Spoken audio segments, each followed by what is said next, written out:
الحمد لله كفى والصلاة والسلام على سيد الرسل وخاتم الأنبياء وعلى آله وصحبه ومن بهديه مهتدى. أعوذ بالله من الشيطان الرجيم. بسم الله الرحمن الرحيم. تنزيل الكتاب من الله العزيز الحكيم.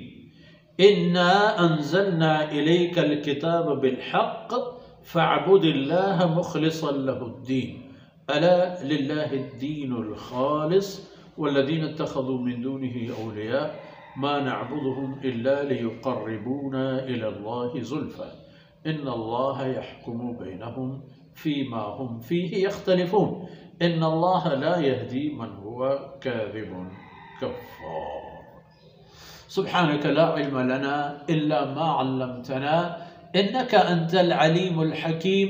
رب اشرح لي صدري ويسر لي أمري واحلل عقدة من لساني يفقهوا قولي واجعل لي وزيرا من أهلي رب زدني علما وارزقني فهما. ثم أما بعد. گرامی قدر بھائیوں، بہنوں اور پیارے بچوں، سورہ صاد کے بعد الحمدللہ ہمارا سفر سورہ زمر میں داخل ہو چکا ہے، اور قرآن کریم کی صورتوں میں سے یہ مبارک صورت بھی ان صورتوں میں شامل ہے جنہیں مکی صورت کہلایا جاتا ہے، یعنی جناب رسول اللہ صلی اللہ علیہ وسلم کی ہجرت سے پہلے نازل شدہ صورتیں۔ سورہ صاد کی آخری باتیں ہم نے دیکھ لی کہ وَلَتَعْلَمُنَّ نَبَأَهُ بَعْدَ حِينٍ۔ تم لوگ اس قرآن کی فرمودات کے انجام و عاقبت کے بارے میں کچھ وقت کے بعد جان لو گے، چاہے وہ قیامت کی صورت میں ہو یا موت کی صورت میں۔ اب دوبارہ سورہ زمر میں اللہ کی کتاب و کلام اور اس کے محتوا اور وہی عقائد اور افکار کی تاکید جو توحید و رسالت و معاد سے متعلق۔ تنزیل الکتاب من اللہ العزیز الحکیم، یہ جو قرآن نازل شدہ اللہ کی کتاب ہے، تو اللہ کی یہ کتاب من اللہ، یہ کتاب قرآن اللہ کی طرف سے ہے، کہیں اور سے نہیں ہے، کسی اور سے نہیں ہے، اور اس اللہ کی طرف سے ہے جو غالب ہے اور حکمتوں کا مالک۔ ہر کام ایک حکمت، اور ہوتا وہی جو وہ چاہے، کائنات میں، فرد میں، سوسائٹی میں، ہر چیز میں ہوگا وہی جس کی مشیت یعنی الہی، اللہ کی چاہت ایک طے شدہ امر ہے، اور جو اللہ نہ چاہے وہ نہیں ہوگا۔ اِنَّا أَنزَلْنَا إِلَيْكَ الْكِتَابَ بِالْحَقِّ، جناب رسول اللہ صلی اللہ علیہ وسلم، یہ کتاب جو آپ پر نازل ہوئی ہے یہ دلائل حجت سے بھرپور کتاب ہے۔ ایسی باتیں نہیں ہیں کہ جس میں کوئی وجود نہ ہو، کوئی اساس نہ ہو، کوئی مقصد نہ ہو، کوئی فائدہ نہ ہو، ایسی باتیں نہیں ہیں۔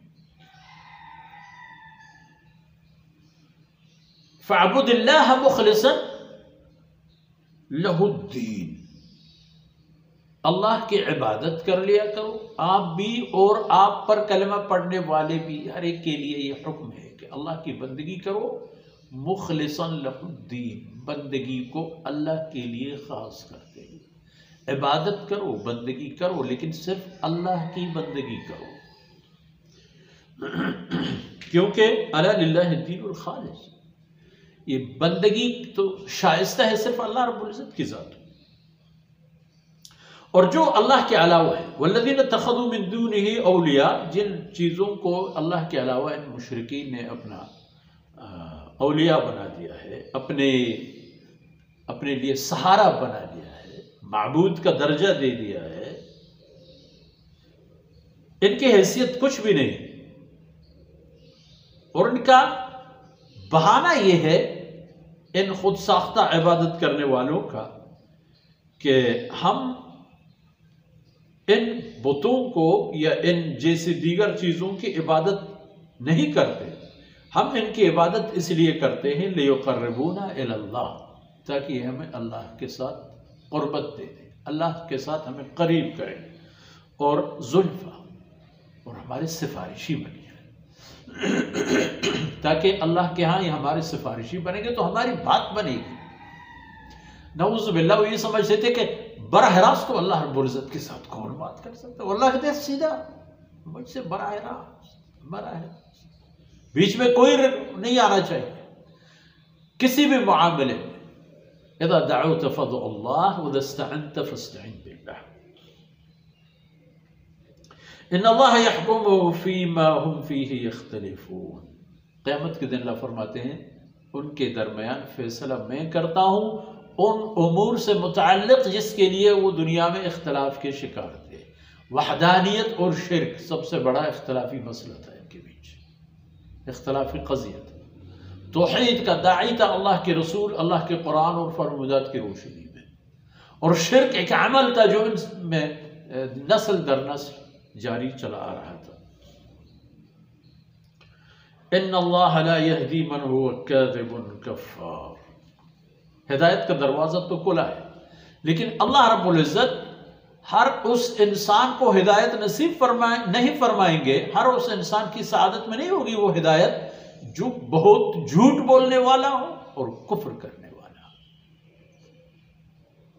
جھوٹے اور کفر کے مرتکب لوگ سعادت نہیں حاصل کر سکیں گے ہدایت و ایمان۔ کاذب، جھوٹا، سب سے بڑا جھوٹ وہ شرک ہے، سب سے بڑا ظلم بھی شرک ہے، اور سب سے بڑا کفر بھی شرک ہے۔ تو ان تمام اعمال کو دیکھتے ہوئے فرماتے ہیں اللہ ان کو ہدایت بھی نہیں دیتا ہے، یہ اسی گمراہی میں چلتے چلتے دڑام گر جائیں گے جہنم کے اندر۔ اور اگلے آیتوں میں انشاءاللہ مزید وضاحتیں۔ اللہ رب العزت کوتاہیوں سے درگزر فرمائے۔ وصلی اللہ علی نبینا محمد وعلی آلہ وصحبہ۔